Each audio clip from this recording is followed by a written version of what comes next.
চট্টগ্রামের মানবাধিকার সংগঠন অধিকার আয়োজিত convention against torture and optional protocol to the convention against torture বিষয়ক সভা 25 অক্টোবর শনিবার নগরের নিউ মার্কেট স্টেশন রোডের হোটেল সৈকতের হালদা হল রুমে অনুষ্ঠিত হয়। সভায় বক্তারা বলেন, 2009 থেকে 2024 সাল পর্যন্ত ফ্যাসিস্ট হাসিনা দুঃশাসনের সময়কালে পুলিশ হেফাজতে নির্যাতন ও মৃত্যুর ঘটনা অতীতের সব রেকর্ডকে ছাড়িয়ে যায়। বর্তমান সরকারের আমলে এই ধরনের নির্যাতনের ঘটনা কমলেও পুরোপুরি বন্ধ হয়নি। পুলিশ প্রশাসনে আওয়ামী অফিসাররা বহাল থাকায় এই ধরনের ঘটনা ঘটছে। তারাই এই ধরনের ঘটনাগুলো ঘটিয়ে সরকারের ভাবমূর্তি ক্ষুণ্ণ করতে চায়। সরকার উচিত এসব ঘটনা শূন্যের কোটায় নামিয়ে জড়িতদের বিরুদ্ধে শক্ত পদক্ষেপ নেওয়া। এতে সভার সঞ্চালনা করেন পরিচালক SN নাসিরউদ্দিন এলাম। এতে মূল তথ্য উপস্থাপন করেন অধিকারী পরিচালক তাসকিন ফাহমিনা।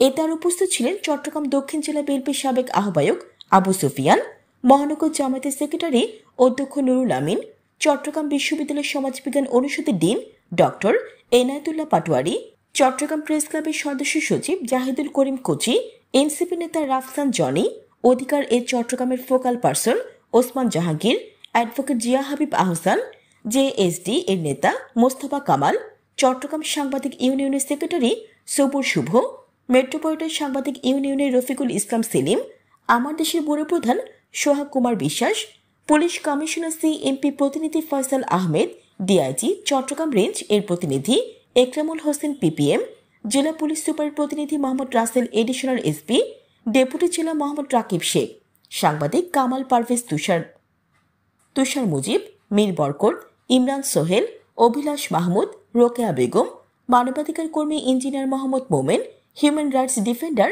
মোহাম্মদ মুজিবুল্লাহ তুষার, মোহাম্মদ জিয়াউদ্দিন, শাহজালাল, রোকেয়া বেগম, শেখ ফরমানুল্লাহ চৌধুরী, মীর বরকত, ইমরান সোহেল, অভিলাষ মাহমুদ সহ আইনজীবী, সাংবাদিক, রাজনৈতিক কর্মী, পরিবেশ কর্মী ও হেফাজতে নির্যাতনে অঙ্গ হারানো ভুক্তভোগীরা। সভায় বক্তারা আরও বলেন, বড় দলগুলোর রাজনীতিবিদদের রাজনৈতিক সদিচ্ছা ফিরে না আসলে নির্যাতনের ঘটনা কখনো কমবে না। অতীতে যা হয়েছে আগামীতেও তা চলবে, বর্তমানে চলছে। শুধু পুলিশ কাস্টডিতে নির্যাতন ও মৃত্যু নয়, কারাগারের মৃত্যু হচ্ছে। সেখানে বন্দীদের উপর মানবাধিকার লঙ্ঘন করা হয়, তাদেরকে ঠিকমতো খেতে দেওয়া হয় না, ভালোমতো থাকতে দেওয়া হয় না। এছাড়াও বন্দীদের উপর রাত দিন নির্যাতন করা হয়, তাদেরকে বেত্রাঘাতের মতো নানা রকম শাস্তি দেওয়া হয়। বক্তারা আরও বলেন, রাজনীতিবিদরাই পুলিশের উপর সবচেয়ে বেশি প্রভাব বিস্তার করে থাকে। এজন্য পুলিশ সংস্কার করতে হবে। পুলিশকে যুগের পর যুগ একটি রাজনৈতিক গণ্ডির মধ্যে রেখে দেওয়া হচ্ছে। দেশের সচেতন মানুষ ও পুলিশ কর্মকর্তারা সংস্কার চাইলে অনেকেই তা চায় না। পুলিশকে রাজনৈতিকভাবে ব্যবহার করা হচ্ছে আগের মতো, তাদেরকে গোলাম বানিয়ে রাখতে চায় একটি মহল। অধিকার এর পরিচালক তাসকিন ফাহমিনা জানান, গত 1 বছরে পুলিশ হেফাজতে 14টি মৃত্যু হয়েছে নির্যাতনের কারণে।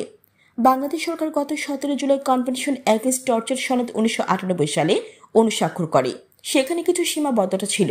তাছাড়া হেফাজতে নির্যাতন বিরোধী আইন 2013 সালে পাশ হয়েছে, কিন্তু হাসিনা সরকার বাস্তবায়ন করেনি। কিন্তু বর্তমানে একটি ন্যাশনাল প্রিভেন্টিভ মেকানিজম তৈরি করার জন্য অন্তর্বর্তীকালীন সরকার উদ্যোগ নিয়েছে।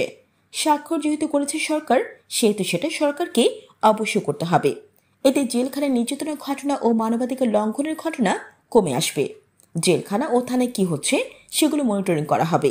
এতে জবাবদিহিতা ও স্বচ্ছতা ফিরে আসবে। আমরা আশা করি এই ধরনের নির্যাতন যেন আমাদের দেশে না হয়, এবং আমরা সাধারণকে ও দায়িত্বশীলদেরকে এ ব্যাপারে আমরা সচেতন করতে চাই। তারা যেন আরও আন্তরিক হয়, আমাদের দেশের পুলিশের ব্যবহার যেন আরও পেশাদার হয় ও অপশনাল প্রোটোকল কিভাবে ব্যবহার করতে হবে তা নিয়ে কাজ করছি। আমরা সেটার জন্য সরকারকে সাজেশন দিচ্ছি।